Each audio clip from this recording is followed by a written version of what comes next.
Assalamu alaikum жалпы мекендештер, амансыздар. Сіздер мен кайрадан эле Москва бар. Аккеме студиясында окуялар, жаңылыктар жана кабарлар менен саламатсыздарбы. Бүгүн 24 апрель бейшемби. Көкөрөк өйгөн көйгөйлөр жок болсун, көңүл ток болсун, жаркын маанайда болуп, жан дүйнө сүйгөн күн болсун. Кутмандуу иш күнүңүздөр жакшы улансын. Адаттагыдай эле жакшы кабар менен баштайлы. Россиянын экономист эксперти Кыргызстандан жумушчуларды көбүрөөк тартып, алардын айлык маянасыны жогору кылыш керек деген оюн айтты. Бирден лайк басып кетсеңиздер, биз сиздерге толук маалыматты жеткирели. Негизинен Россиядагы мигранттардын көпчүлүк санын Кыргызстан, Өзбекстан, Тажикстан өлкөлөрүнөн келген жумушчулар түзөт. Ошол эле учурда Крокус Сити кандуу окуядан кийин мигранттарга болгон кысымдар көбөйдү. Текшерүүлөр натыйжасында миңдеген адам депортация выдворение болуп кетти. Айрыкча Тажикстандын жарандары жумуштарын таштап кетип калышты. Андан сырткары ал жактан Россияга алынган билеттерин кайтарып беришип, көпчүлүгү учуп келбей турган болду. Учуп келсе деле Россияга киргизбей, чек арадан көпчүлүгүн артка кайтарды. Жада калса мекендештерди деле текшерип, выдворение кылып, көпчүлүк өзү эле кетип калды. Бул нерсеге албетте рубль курсунун төмөн болушу дагы бир себеп болду. Ошонун натыйжасында көп жумуш орундары бош калып, жумушчу жетпей, мигранттардын кадыры билинди. Азыр көп бизнесмендер жумушчу таппай, айлыктарды көтөрүүгө мажбур болууда. Эксперттин айтуусунда 30-50% айлыктар көтөрүлдү. Ошондо да жумушчу табуу кыйынга турууда. Московский комсомолец билдиргендей, кээ бир жумушчулар бир жыл мурда 70-80 миң алышса, азыр мекендештер арасында 150, 200, жада калса 300 миңге чейин алган жумушчулар бар. Ошол эле учурда Россиянын университетин бүтүрүп жумушка кирген инженерлер 110-120 миң айлык алса, Кыргызстандан 11-классты эле бүтүрүп келген курьер сезон айларда 200 миңге чейин таап калды. Экономист белгилегенде бүгүнкү күнгө эмгек мигранттарынын басымдуу бөлүгү соодада 33%, курулушта 22%, өнөр жайда 18%, мейманкана бизнесинде 7%, айыл чарбасында 7% жана транспортта 4% иштешет. Бул тармактарга Кыргызстандан барган мигранттарын көбүрөөк тартуу, ошондой эле орусиялык жумушчулардын санын көбөйтүү керек деп айтты эксперт. Бирок бул тармакта жана иштөө шарттарына жараша айлык акыны 30-50% жогорулатууну талап кылат деп эсептейт Хачатурян. Демек, биздин мекендештер, Кыргызстандан келген жердештер Россияда жогору бааланат.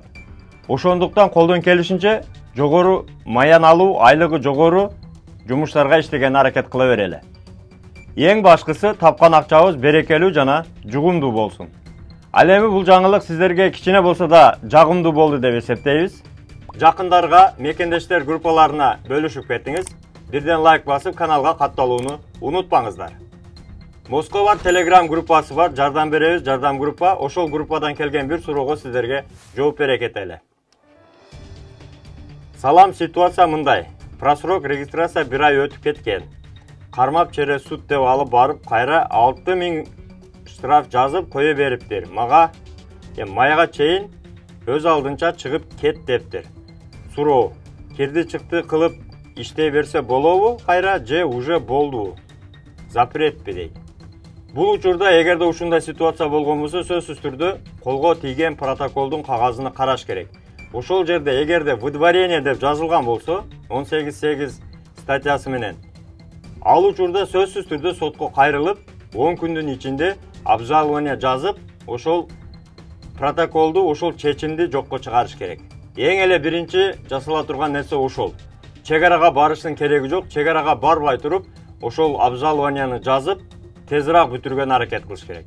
Эгерде ушундай ситуациялар болуп калса, же Роспотребнадзордон запретке түшүп калсаңыз, черный список, выдворение, депортация боюнча суроолор болсо, юристтерге кайрылсаңыздар болот. Экранга номерлерин коюп койдук, кыргыз эле кайрылсаңыздар, кыргыз эле кыздар жооп беришет. Көпчүлүккө белгилүү, текшерүүлөр май айына чейин майрамдарга карата күчөйт.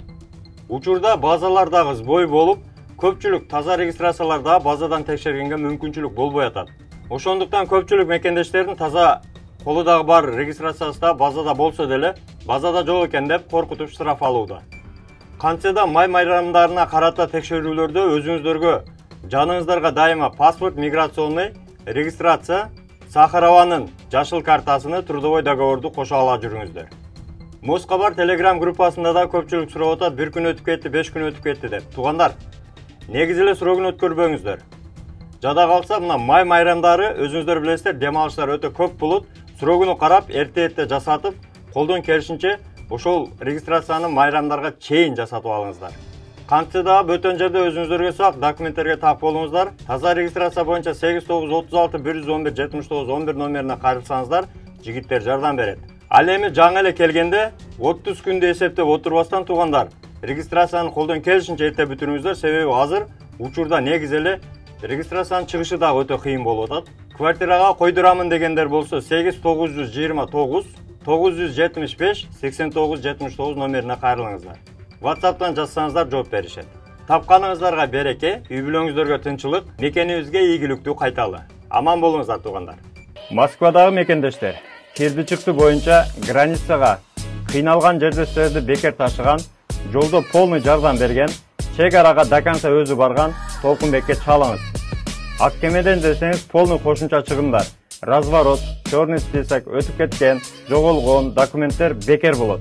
Машиналар комфорт, ыңгайлуу, жылуу жумшак барып келесиздер.